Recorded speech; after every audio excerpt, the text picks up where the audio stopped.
short presentation next, so if you'd like to stay with us for this one. So Lukas Stuber knows success. With 20 years' experience in digital marketing, he founded a hugely successful agency in 2003 and joined DEPT in 2018. He's a very happily married father of two, and he tells me that he's very, very good at table tennis. Oh, good. But Lukas also knows failure. And in this enlightening talk, he will help us all to face failure with a different, more positive attitude. Please welcome to the stage, Lukas.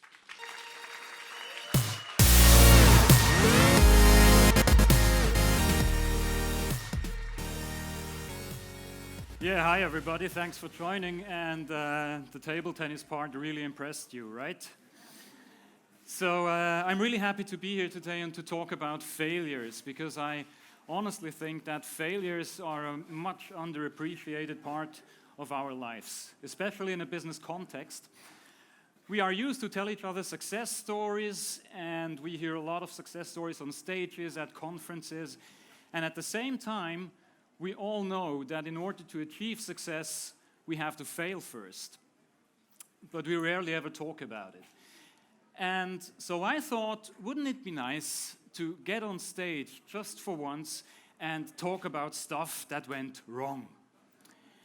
And that's what I'd like to do today. And actually, I am standing here today because way back, long years back, a large project of mine turned out not the way I thought, and that's the reason I'm here. Because you see, I've been in digital marketing now for more than 2 decades, and I love it to bits, but that was not the original plan. My original plan, when I was much, much younger, was to win the Nobel Prize for literature. You know, think big and all that. That was my goal, and I worked hard on that.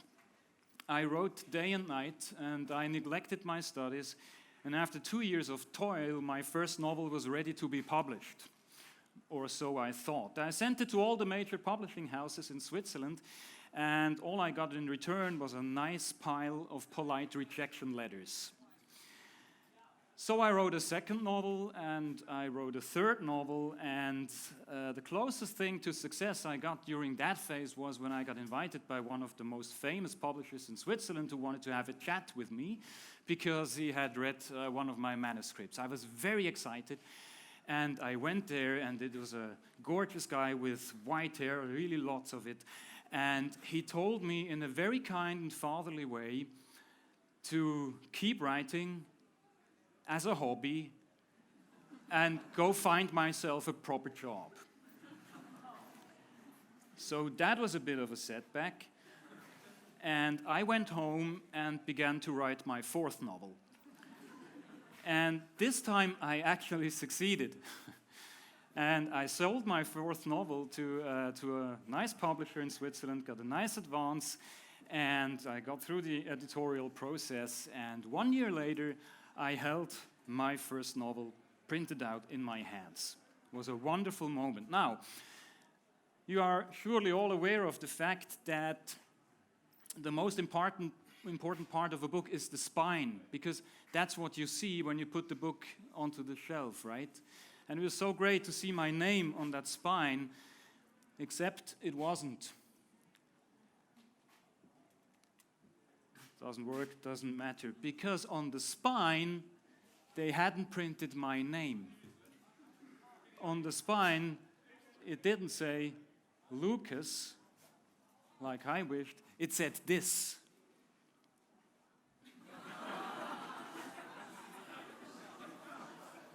Now, how embarrassing is that? And it really broke my heart, and you can imagine that the Nobel Prize Committee isn't all that impressed by a guy who doesn't even know how to spell his own name, right? I had invested 10 years of my life into that project, and all I had to show for, apart from admittedly very nice memories, was no education, and a novel that, to be honest, nobody wanted to read. The publisher shifted the few hundred copies, half of them probably to my sweet mother, who handed them out like candy. And thirdly, a spine with a typo in my name. So that was the result of 10 years of hard work. And to be honest, that broke my spirit, and I gave up. I gave up, I remained a zero-hit wonder, and I went into digital marketing.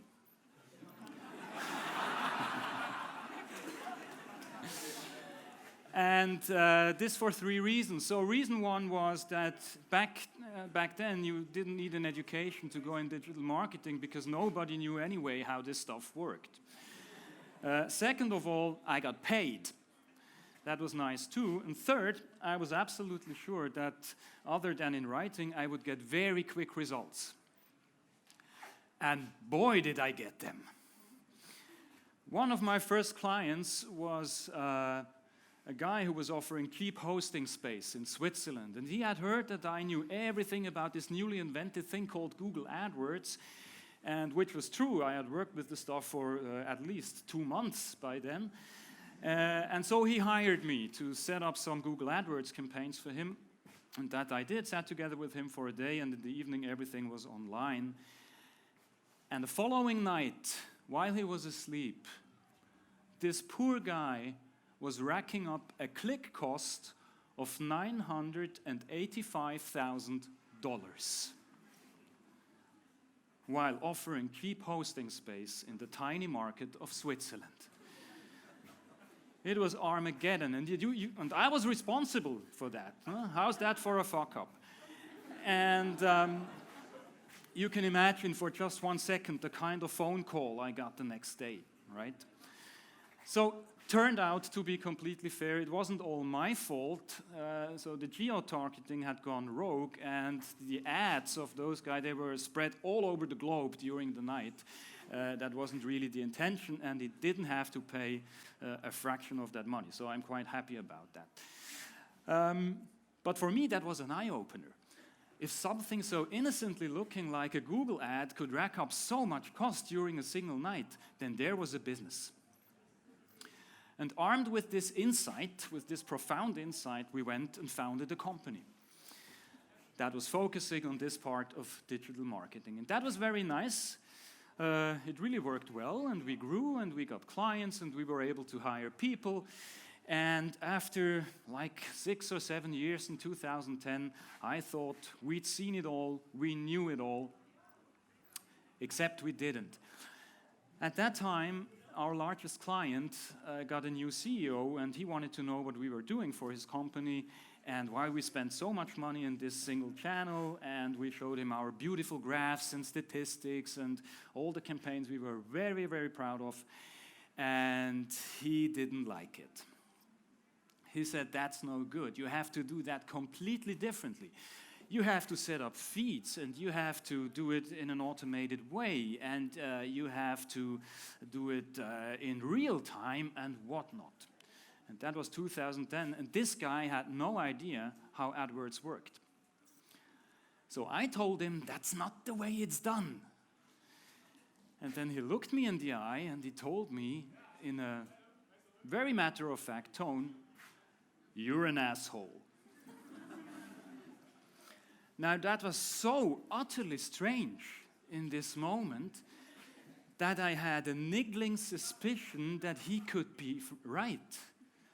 Not about the asshole part, of course, but about the part where we didn't do our job properly. And so we dove in, and we did our homework, we did our research, and we found out the vision that this guy had, it actually could be done, and it had been done by other companies before, but we had been completely clueless. So this was actually a very nice kind of fail, because we got a push from behind, in this case literally, and we really set up the whole thing. The client began to grow like crazy, and this asshole incident propelled our agency to a whole new level of doing work. And this was great. We attracted new and larger clients, and we got a bigger and bigger staff. We got ourselves new offices, new shiny offices, and everything was great, except it wasn't. Because we got blindsided by the fact that when you grow fast, that you have to be really, really careful about the cost. And when some things didn't turn out the way we wanted, we didn't take a close enough look. And it was the blackest day of my doing business in this company when we sat down and realized that if we carried on like this, the whole thing would collapse within 3 months. And to stand in front of our staff, which was already sizable back then, and to tell them that we were on the brink of collapse, that was actually really, really hard. And I hated every minute of it, but looking back, I wouldn't want to miss that for a second, because the energy that came to the forefront and the people that began to step up, take responsibility, and really work very, very hard to set things right. This was an amazing experience, and some of them are in the audience today, and I hope they do know how much this meant to me and this meant to us and still means. We came out of this mess, we became a better company, we made progress, and we joined DEPT in 2018. So sometimes with failures, it is a bit hard to recognize in the moment when they happen that they are part of a whole history. But in retrospect, it becomes very clear that success and failure are deeply intertwined, and a lot of times you can trace a success back to a certain failure and this failure back to a certain success. And acknowledging that is, I think, something that is very, very important. But then there's still the problem of how do you deal with failure? What do you do when it happens? And I cannot hand out a leaflet with a solution, because I think this is a very, very personal thing, how you deal with failure. And I don't subscribe to those ready-made philosophies of failing fast and failing forward and pushing your borders. I really cannot work with that. But what I can tell you is what I do when I fail.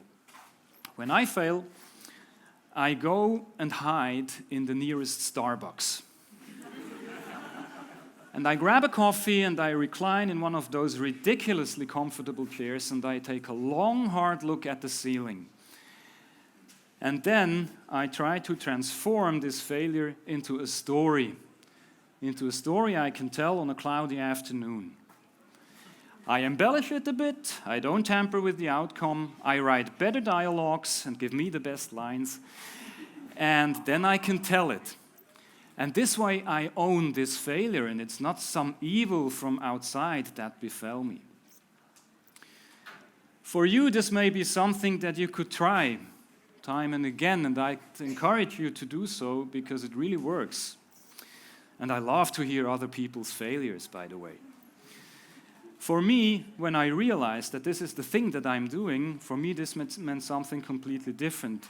It took me a long time to realize what I'm doing with failures, transforming them into stories, and this pointed back to this initial failure I told you about right at the beginning. And when I realized that, I promised to myself that at some point in the near future, I would tackle that damn Nobel Prize once again. I'm quite sure that I will fail, but that's okay. I know how to deal with it. New stories will emerge. Maybe I will publish another novel with the correct name on its spine. And who knows, keep your fingers crossed. Maybe someday you will see me in Stockholm collecting my Nobel Prize. Thank you very much.